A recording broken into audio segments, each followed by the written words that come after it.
Congrats! Nakapasa ka sa test. Boss, first time to na pinuri mo ko. Come in. Boss, Bilang lawyer, huwag ka magpakita ng emosyon. tama ka, boss. Boss, nalaman kong may mali sa kaso ni Dongshan. Hindi sakit ang dahilan ng pakikipaghiwalay niya. Nalaman kong may kabit siya at magkakaanak na sila. Kaya gusto niyang mag-file ng divorce. Paano mo yun nalaman? Nung nag-uusap kasi kami, may sinabi siyang hindi akma sa edad niya. Medyo nagtaka ako nung time na yon. Tapos nalaman ko na kasama sa assets niya ang isang private villa. Naisip kong magbaka sakali at puntahan yung villa. Pagkatapos nakita ko sila ron. Changyao, sa wakas natuto ka ng mag-isip. Mabuti naman. Ba't parang hindi ka nagulat?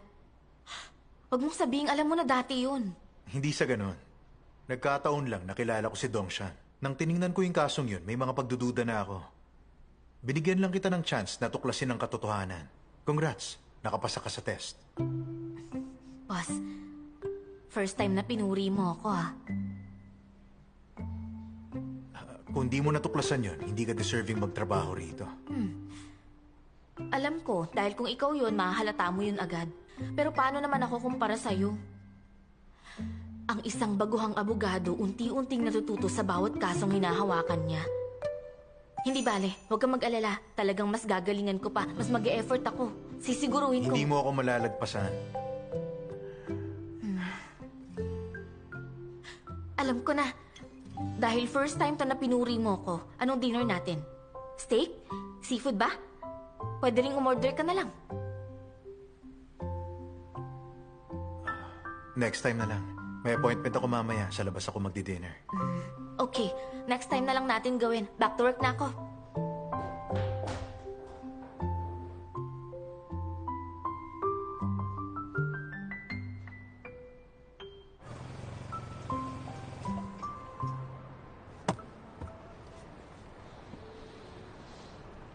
Sir, ako yung building admin. May sexual harassment cases kasi rito kamakailan. Kung may babae kang kasama sa bahay, pakisabihan na lang na mag-ingat. Yung mga ganito kaseryosong bagay, di lang dapat ipaalala, i-report nyo sa mga pulis. Nagsumbong na kami sa polis, kaso repeat offender kasi yung suspect. Pamilyar na siya rito sa lugar natin. Bumuo na nga kami ng team para hulihin siya pero nakatakas pa rin siya. Ngayon nag-assign na kami ng security guards na magbabantay 24 hours a day. Malaking neighborhood, mababantayan ba ang lahat ng area? Sisiguruhin namin. Bukod doon, nilagyan na rin namin ng CCTV ang lahat ng public areas. Yung non-public areas?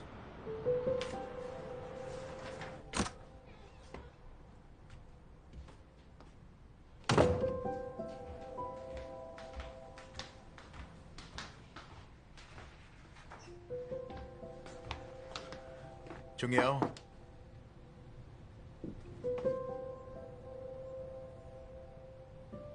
Nilabas na siguro yung aso niya.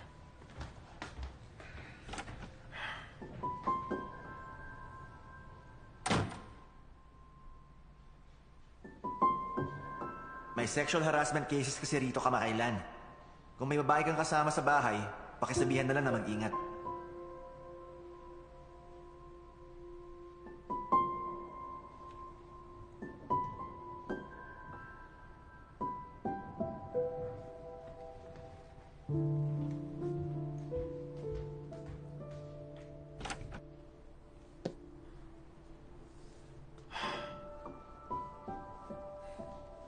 Baka napasarap lang yung paglalakad nila ng aso niya.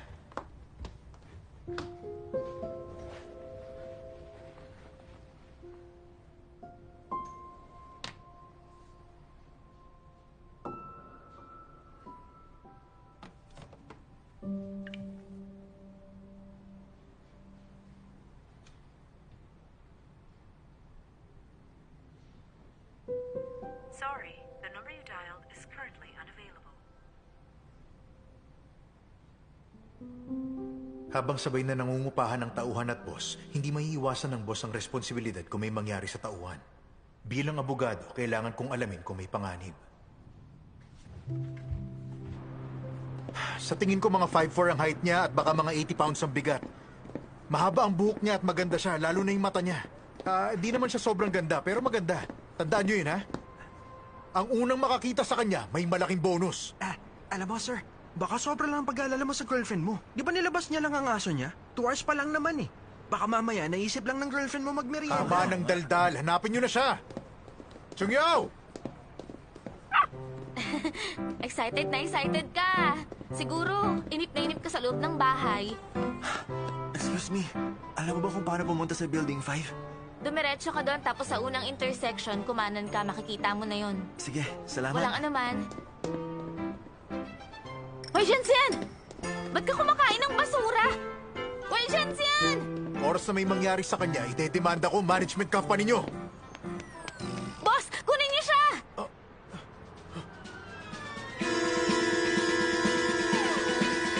Sandali! Huwag ka lalapit!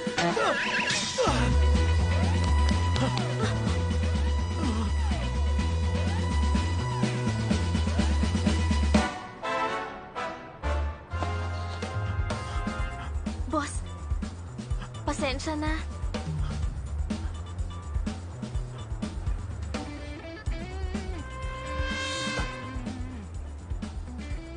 Anong kinain niya? Mas mabuting wag niyo nang alamin.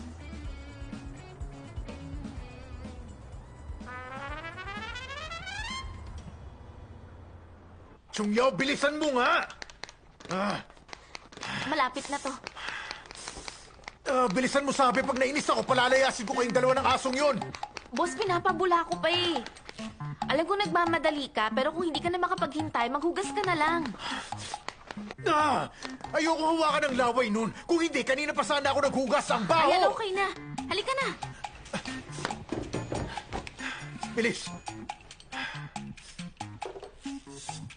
Yan. Nasaan na ba? Dito. Oo nga, ang baho. Sinabi ko na nga eh! Hugasan na natin.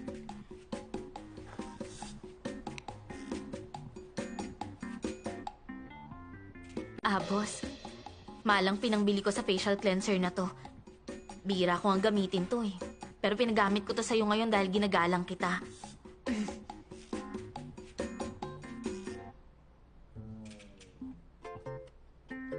Mas okay ka na ba?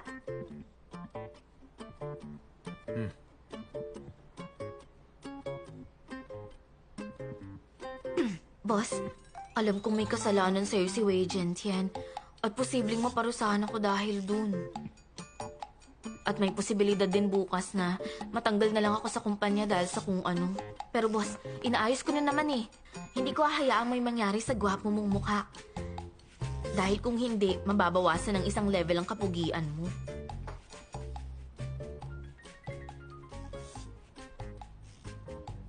Okay na? Pati yung kabila. Wag na. Hindi na kailangan.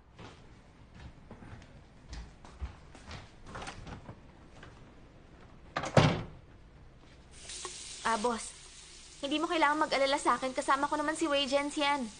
Kasi kung may mangyari man, tatahol siya. Pero boss, maraming salamat dahil concerned ka sa akin.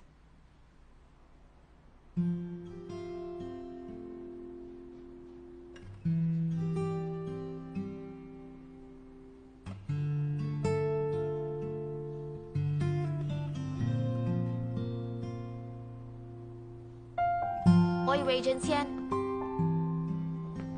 Bad dog. Huwag mo nang uulitin yun, ha? Munti ka nang mapalayas, alam mo ba yun?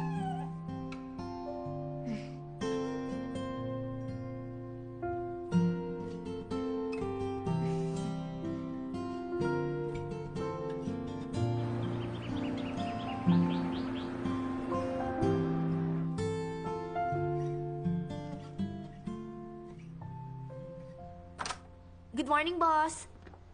Para kumalma ka, ang breakfast natin, may Chinese at Western options. Alin ba dyan ang mas gusto mo? Wala rin kwenta to kung hindi rin naman mawawala yung aso. Alam kong nagalit ka dahil sa nangyari kagabi. Pero hindi mo ba pwedeng bigyan ng isa pang pagkakataon si Wei Jiantian? Isa pa, tuta pa lang siya eh. Ganyan ka ba humingi ng tawad? Alam mo kasi, hindi naman lahat ng tao nagkakaroon ng pagkakataong matupad ang pangarap. Nakagat ka na rin ba ng aso ng bata ka?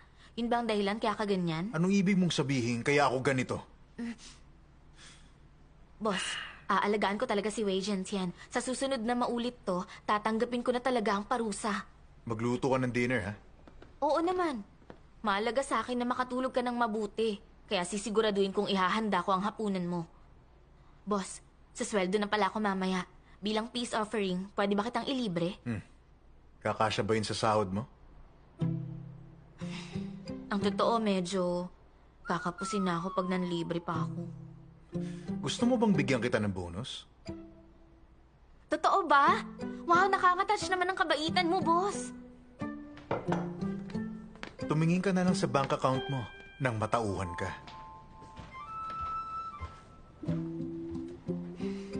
Napaka-harsh niya talaga sa akin.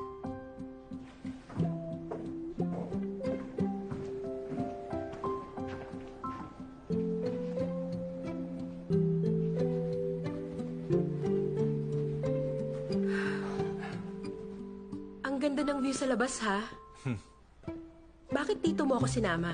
Ang naisip ko kasi, kahit public lawyer ka, dapat may fixed area ka rin kung saan ka mag-opisina, hindi ba? Napaka-convenient ang lugar na to. Katabi lang ng Junhong. Pwede mong puntahan si Chang Yao. Perfect. Tama ka. Dito tayo maglalagay ng desk. Sige. Magandang lighting dito eh. Maglalagay ako ron ng sofa para Oh. yun ang guest area. Okay. Tapos maglalagay ako ng tea and fruit platter para pwede ka rin dyan mag-relax. Pareho tayo ng iniisip, ha? Konektadong isip natin. Maglagay tayo ng money tree sa entrance para makaakit ng pera. May isa na nga sa lobby ng Junhong. O Jun, salamat. Pero di ko to matatanggap. Nakita mo naman, di ba? Usually, nasa probinsya ang trabaho ko o sa mga shantytown o sa demolition area. Di ko kailangan ng ganitong office. Pero salamat. Ganito kasi. Gusto ko sanang humingi ng tulong sa'yo. Meron kasi akong problema. Di naman tamang wala man lang akong ibigay sa'yo, hindi ba? Alam mo kasi nakatanggap yung law firm namin ng mga kaso na inassign ng Legal Aid Center. Alam mo naman may kasungitan yung mga tao sa opisina, hindi ba? Kung gaya nilang haharap sa mga client, baka matakot lang ang mga tao. Wala na akong ibang choice eh. Kaya naman lumapit na ako sa'yo. Nakasalalay dito ang Golden Scale Award namin. Kaya pagbigyan mo na ako. Walang problema. Pwede mo akong puntahan anytime. Ang kaso, hindi ko talaga to matatanggap. Di ko to kailangan. Sige ba? Kung ayaw mo sa office, ako na lang ang tanggapin mo. Ha? Oo, ako. Pwede mo akong gawing assistant. Sa akin talaga tong trabahong to eh. Sa akin to inassign, kaya syempre, kailangan kong galingan. Pero iba kasi ang pagiging public interest lawyer sa nakasanayan mong mga kaso. Okay lang. Di ako takot mahirapan o mapagod. Kaya kong tiisin ang lahat alang-alang sa Golden Scale Award. Pwede bang simula ngayon, gawin mo na akong assistant?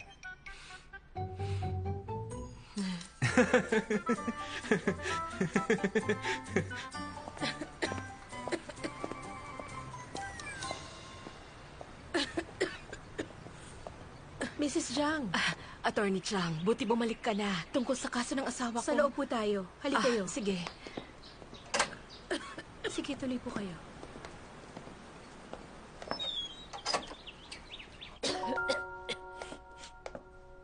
Mrs. Zhang, inumin niyo to habang mainit-init.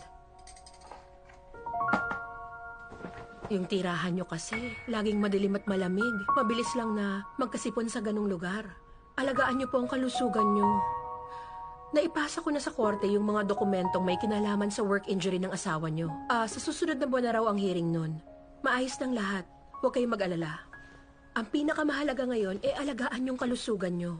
Sa inyo lang umaasa ang asawa niyo. Sige.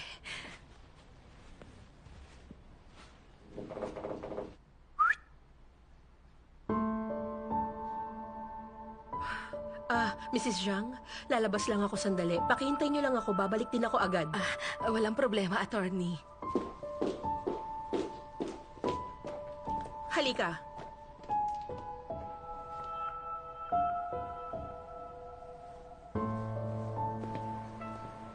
Changxi, maganda tong lugar mo ah. May mga halaman, mga puno, mga ibon. Ba't alam mong nandito ako? Minamanmanan mo ko? Grabe ka naman magsalita. Concern lang ako sa iyo eh. Naghihintay na sa loob yung kliyente ko. Kung may sasabihin ka, sabihin mo na. Tungkol sa password ng safety box ko. Bigla ko yung nakalimutan eh. Kaya naisip kong tanungin ka na lang. Pero habang papunta ko rito, na-realize ko malungkot pa rin ako. Pakiramdam ko, hindi na ako kumpleto nung nawala ka. Ang password ng safety box ay ang date ng kasal natin. Paano mo nakalimutan yun? Changshi, alam ko na mahal mo pa rin ako. Ang totoo niyan, ganun din ako sa iyo eh. Saka paano kita malilimutan? Hanggang ngayon wala kang pinagbago. Ang ganda mo pa rin.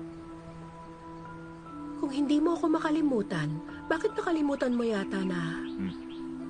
Na-divorce na tayong dalawa. Aray! Yung pa ako!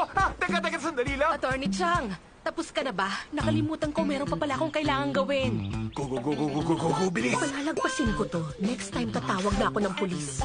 Ah!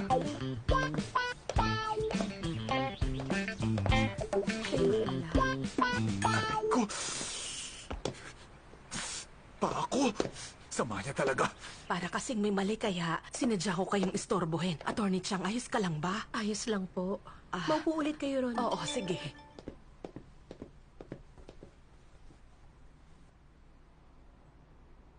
May authentic Brazilian resto malapit sa bahay. Gusto mong i-try natin?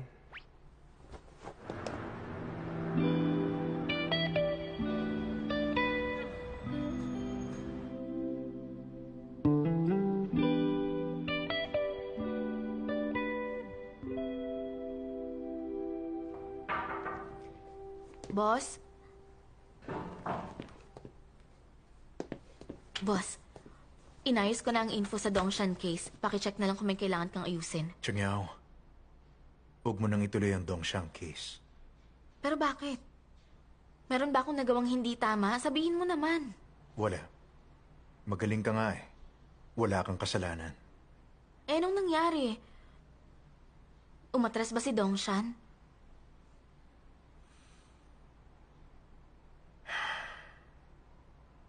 Patay na siya. Paano nangyari yun? Aksidente yung pagkamatay niya. Nagmamadali siya papuntang airport kanina. Isang malaking truck ang tumagilid dahil overloaded. Nadagadan ng kotse niya. Dead on the spot siya. Yan yung death certificate niya. Finax ng assistant niya. Sa divorce proceedings, pag namatay ang isang party, case terminated na. Kaya di natin kailangang ituloy ang kaso. Kay Dongshan naman, at least na-achieve naman ang halos kalahati ng goal niya. Tapos naman na ang pagsasama nila ni Jiang Wenshu. Dahil sa kamatayan nga lang. Siguradong hindi niya ine-expect na ganito ang kahihinat na ng lahat. Nga pala, gagawin na mamaya yung memorial service. Sinabi na sa akin ang location at oras. Bilang lawyer niya, kailangan kong pumunta. Di ba ayon sa tradisyon, mga 3 days after pagagawin yung memorial service? Ba't parang minadali yata? Pero boss, meron kang meeting kasama ang isang potential client ngayong umaga. Isa yung inheritance dispute case na may value na 1 billion. Chungyao, sabihin mo sa client, mag-reschedule na lang. Pag di pumayag, mag-sorry ka. I-cancel mo na lang. Baka lumipat sa ibang clients yung law firm pag ginawa ko yun. Alam ko. Sige, tatawagan ko na yung client. Chungyao, sumama ka sa memorial service.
Ang papa kong si Dongshan ay naging isang mabuting ama at isang mabuting asawa. Nung panahong bata pa ako, sinimulan nila ni Mama ang negosyo namin mula sa wala. Malalim ang pagmamahalan nila. Binigyan nila ako ng magandang buhay sa abot ng makakaya nila. Ngayon, napakabigat sa kalooban ko na humarap sa inyong lahat at ipagluksa ang mahal kong papa. Siya ang pinakaunang client ko.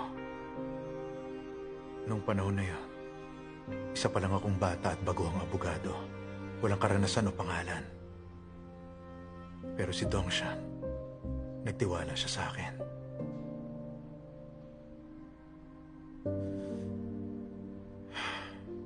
Nakikiramay ba? Oo, salamat. Salamat sa pagpunta.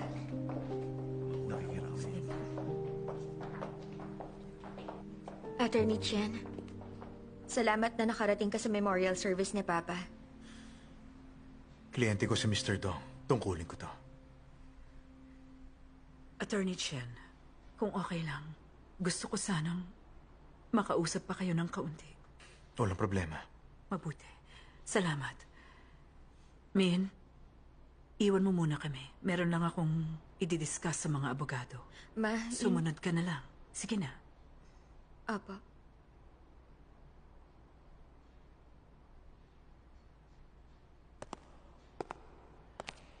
Maupo kayo.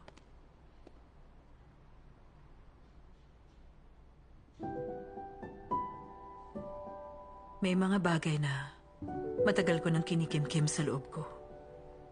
Kung di ko pa to ilalabas ngayon, baka di na ako magkaroon ng lakas ng loob para sabihin to.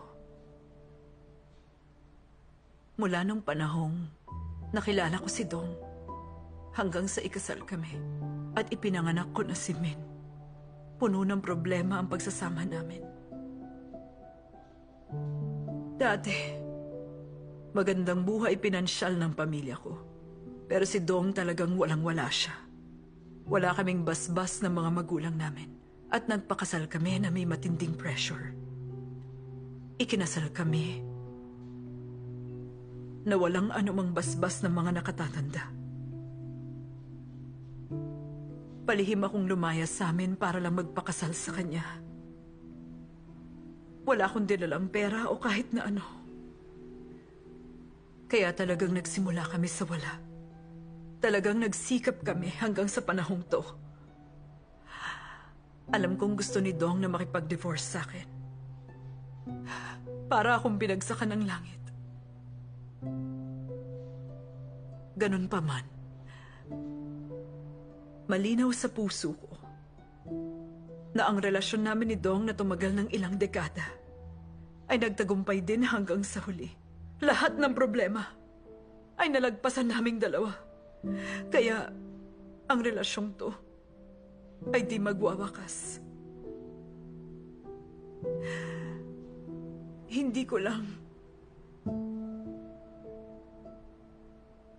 lang inasahan to na biglang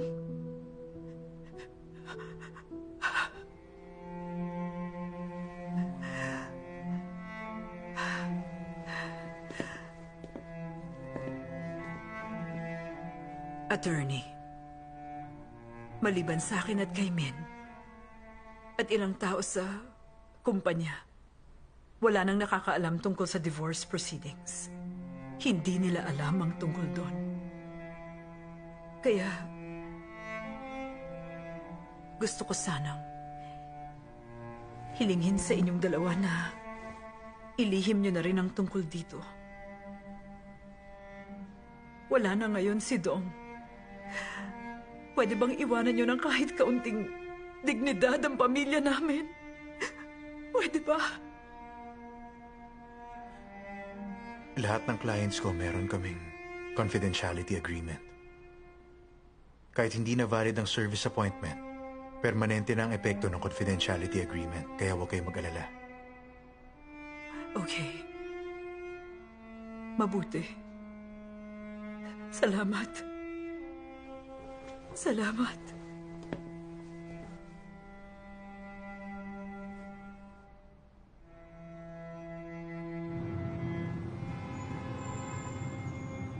Boss. Ba't parang feeling ko hindi mo gusto si Jiang Wenshu? Hindi sa hindi ko siya gusto. Professional lang ako. Ang masasabi ko lang mukhang mabuti na rin para kay Jiang Wenshu ang pangyayaring ito. Hindi niya alam na may babae si Dongshan. Nakita mo naman kung gaano siya kalungkot sa memorial service. Mukhang hindi niya malilimutan si Dongshan. Alam niya yan. Alam niya ang alin? Alam niyang lahat. Alam niyang may kabit si Dongshan? Sandali lang. Sa memorial service kanina, parang ang lungkot-lungkot niya. Huwag mong sabihing umaarte lang siya. Nagsimula sa wala si Jiang Wenshu at Dongshan. Hindi alam ng mga tao na hindi talaga si Dongshan ang dahilan ng success ng Shenwei Catering. Si Jiang Wenshu talaga ang dahilan ng tagumpay nila. Matalino at matapang siya sa pagnenegosyo. Oo, totoong malungkot siya. Pero meron din siyang mga plano para sa sarili niya. Talaga? Paano mo nasabi yan? Ni hindi nga niya sinunod yung kaugaliang patagalin ng 3 araw yung katawan bago i-cremate. Pagkamatay ng umaga, ginawa yung memorial service ng hapon saka sinunod yung cremation. Tama, dahil alam niya ring nabuntis yung babae. Ipinakremate niya agad ang bangkay para makaiwas sa division of assets. Tama, nag-iisip ka rin pala. Pareho lang ng inheritance rights ang legitimate child at illegitimate child. Pero para mapatunayang may karapatan ng bata, kailangan may proof na related siya kay Dongshan. Kailangan ng DNA test. Kaya nagmadali si Jiang Wenshu na ipakremate agad yung bangkay ni Dongshan. Para masira yung body tissues at DNA. Tama. Hindi na makakapag-request ng paternity test yung babae. Gusto niya talagang itanggi na nagkaroon ng anak sa labas ang asawa niya. Yun ang pinakadahilan kaya nakiusap siya sa atin na itago na lang ang lahat.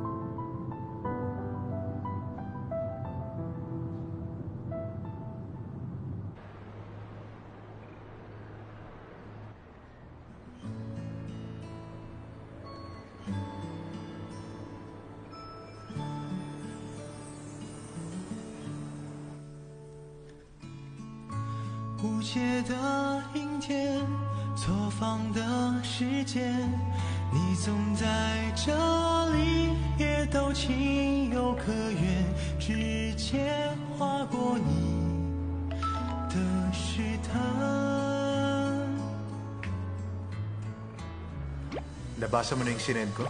Mahalaga yung meeting next week. Na-email ko na sa'yo yung case strategy.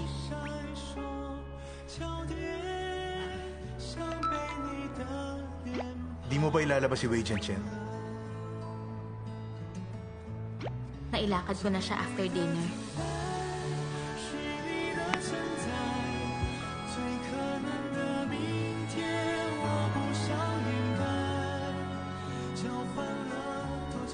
Ang pagiging mapagmasid sa emosyon ng subordinates at pagbibigay solusyon doon ay normal na bahagi lang ng pagiging boss sa mga tauhan niya.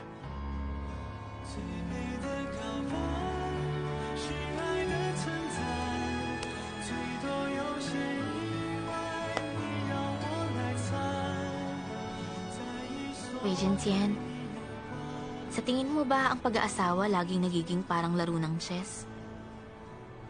Ang batas kasi, assets lang ang pinoprotektahan, hindi ang damdamin. Masyado akong distracted sa nangyari. Nakagulo yun sa working environment ko.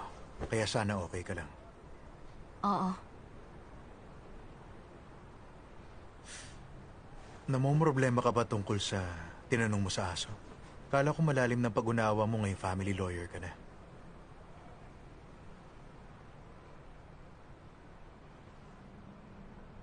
Ganun nga. Dati magandang pagsasama ng kapatid ko at ni Dangming, pero naghiwalay din sila at niloko siya. Iba-iba naman ang tao eh. Gaya ng parents ko. Wala silang parehong mga interest. Hanggang ngayon, di ko alam kung paano nila na-maintain ang bonding nila. Hindi kaya ikaw ang dahilan? Dahil sa galing mo, malamang ikaw ang pride nila. Baka ikaw yung nagsisilbing common language nila. Sabi nga sa akin ni Dad, i-dissolve ko na ang Junhang firm. Manahin ko na lang daw ang kumpanya Pwede niya. ba namang mangyari yun? Ikaw ang top lawyer ng Junhang. Paano kami pag umalis ka? Huwag kang mag-alala. Patapos na rin ang probation period mo. Posibleng mas mauna ka pang umalis kaysa sa akin. Hindi ko alam kung kino-comfort mo ba ako, kung nilalait mo ba ako. Kaya mong pagaanin ang loob ng iba. Mukhang tamang kinuha ka ni Woo-jun. Pag nagsikap ka, malalagpasan mo sina Baorui at Yufei.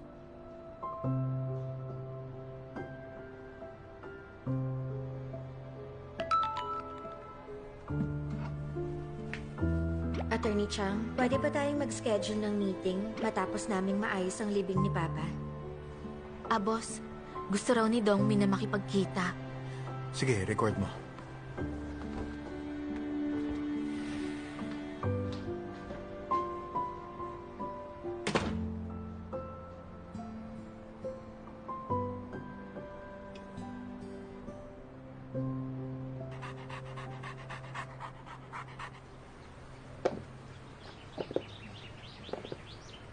Nastorbo ba kita?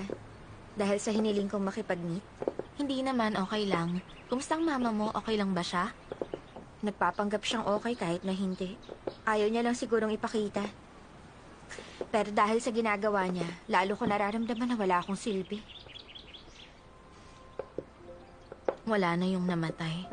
Yung mga naiwan, dapat mabuhay ng maayos. Tama. Alang-alang kay Mama. Kailangan ko magpakatatag.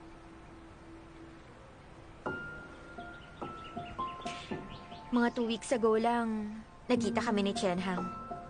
Nung time na yon, kinausap siya ni Papa para hawakan yung divorce case. Meron kaming rules bilang mga lawyer. Hindi namin pwedeng i-reveal ang privacy ng client. Alam ko. Alam ko naman na magaling siyang lawyer. May prinsipyo siya sa trabaho. Pero pakiramdam ko kasi lagi siyang may kailangang ipaliwanag sa akin. Ganun lang naman kasi talaga siya. May mga tinatago siya at ayaw niya yung pag-usapan. Okay lang na matawa ka sa akin. Pero ang totoo, more than 2 years ko na siyang hinahabol. Ang buong akala ko kasi dati, kahit papano, siguro naman kahit na konti, i-acknowledge niya rin ang nararamdaman ko o kahit man lang ang presensya ko. Pero ngayon, alam ko nang ilusyon lang yun lahat.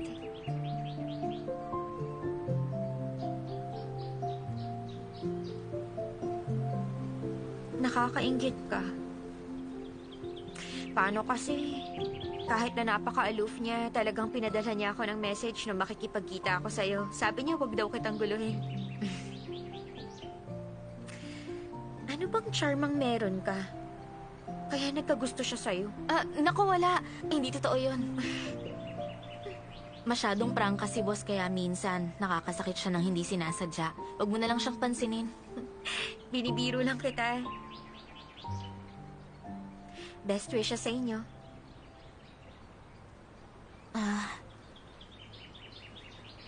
Ako naman, matapos ako magpaka-childish, panahon na para magpaka-mature naman. Best wishes din sa akin.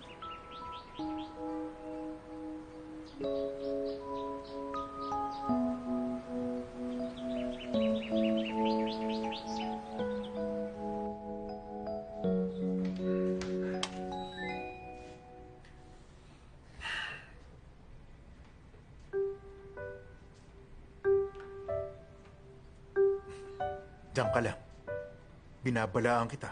Huwag kang lalapit sa akin. Hoy!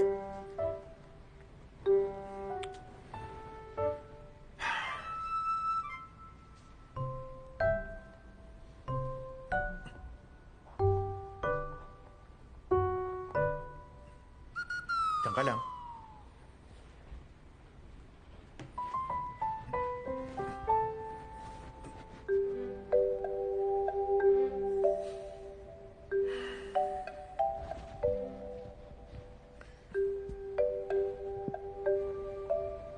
Diyan ka lang.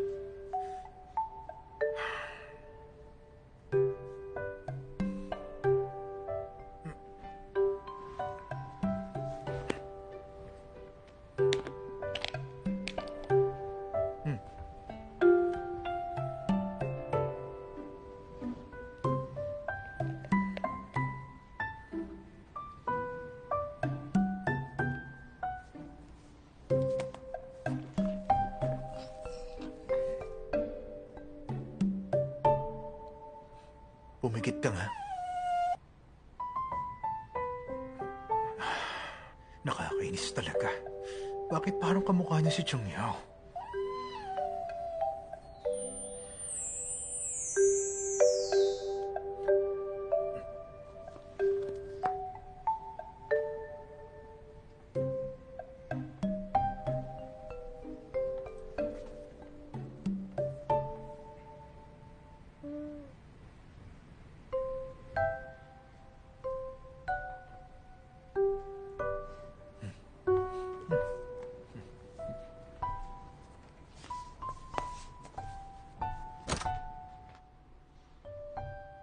Boss, nandito ka na pala.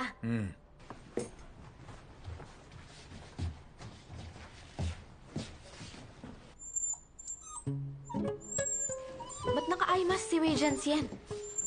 Halika. Ayoko makita mukha niya eh. Mental pollution sa akin. Tara, dun tayo sa kwarto. Huwag kang malikot dyan.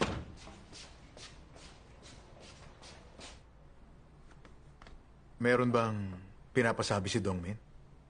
Wala naman. Nagkwentuhan lang kami ng kung ano-ano.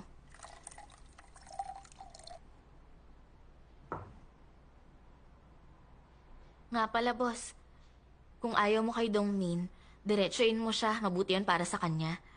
Pero ngayong wala na ang papa niya at di na matutuloy ang kaso. Bilang isang kaibigan, naisip mo na bang sabihin sa kanya kung ba't nilihim mo yan sa kanya? Ba't kailangan ko magpaliwanag? Sabihin mo lang na hindi mo siya sinasadyang saktan. Lumabas na yung resulta eh. Mahalaga pa ba kung sadya yun o hindi? Oo naman. Mahalaga yon para sa kanya. Chung Yao, mas matinding sakit ang ibubunga ng pagpapaasa. Kung nag-iilusyon ng isang tao at nabubuhay sa sariling mundo, kailangan ko pa ba yung palalain? So, kailan mo na ako balak ilibre? Medyo busy kasi ako lately eh, kaya... Ayon sa Article 472 ng Civil Code, the offeree's acceptance is Okay, effective. ngayon na natin gawin. Anong gusto mo?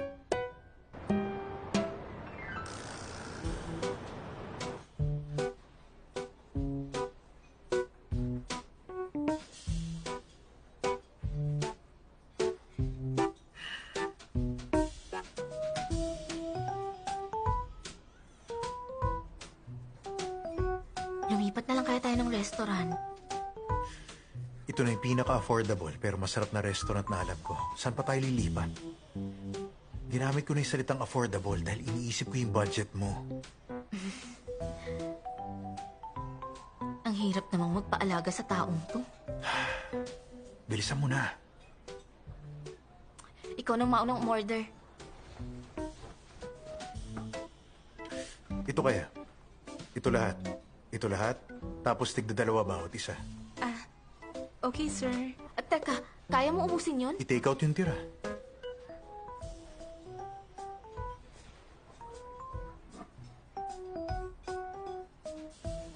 Since medyo matatagalan yung pagkain, bakit di tayo mag-memorize ng legal codes?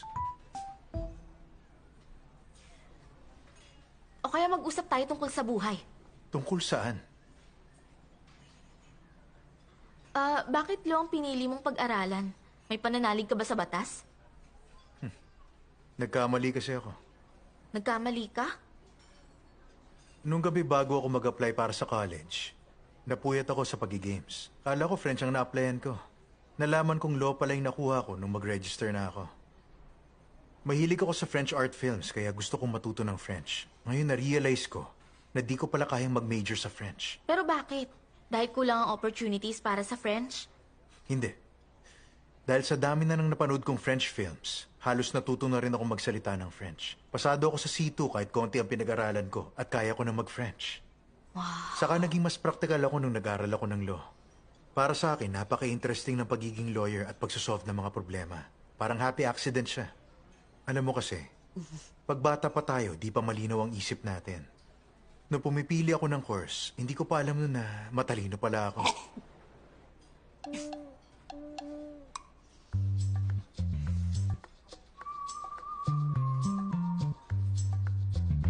So, napuyat ka sa paglalaro ng games? Di ka ba nakikinig sa akin? Anong game ang nilaro mo? Honogad. Uy, alam ko yun ah! Yung Tanoti. Alam mo yung Tanoti? Anong gamit mo? Siyempre, mage.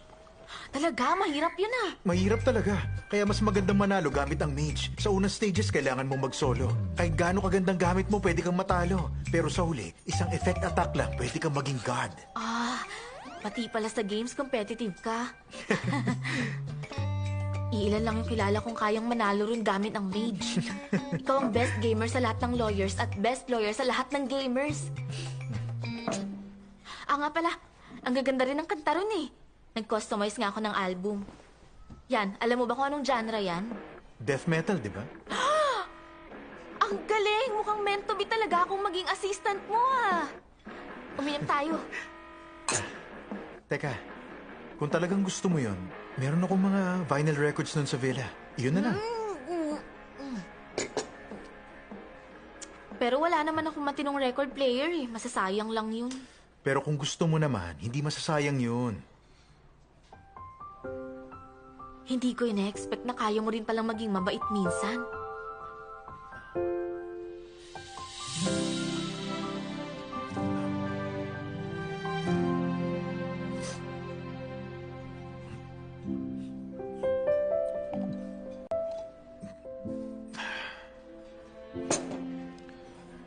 Buti pa, mag-memorize na lang tayo ng law.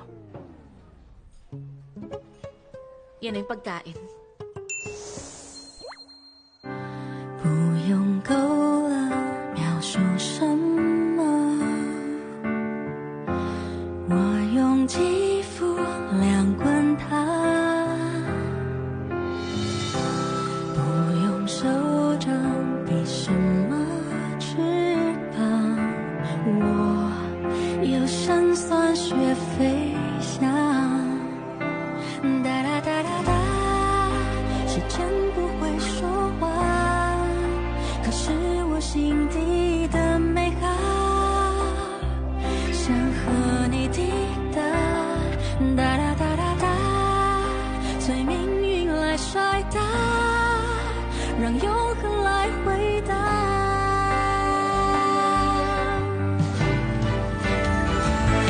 听着海市蜃楼那些承诺，谁都转变过，听着蜜语甜言那些情话，谁自问自答？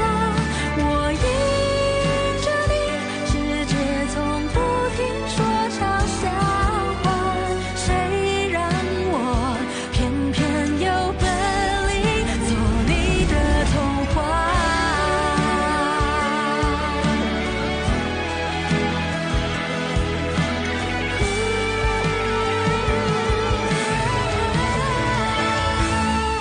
任凭海市蜃楼那些承诺，谁都转变过，任凭蜜语甜言那些情话，谁自问自答？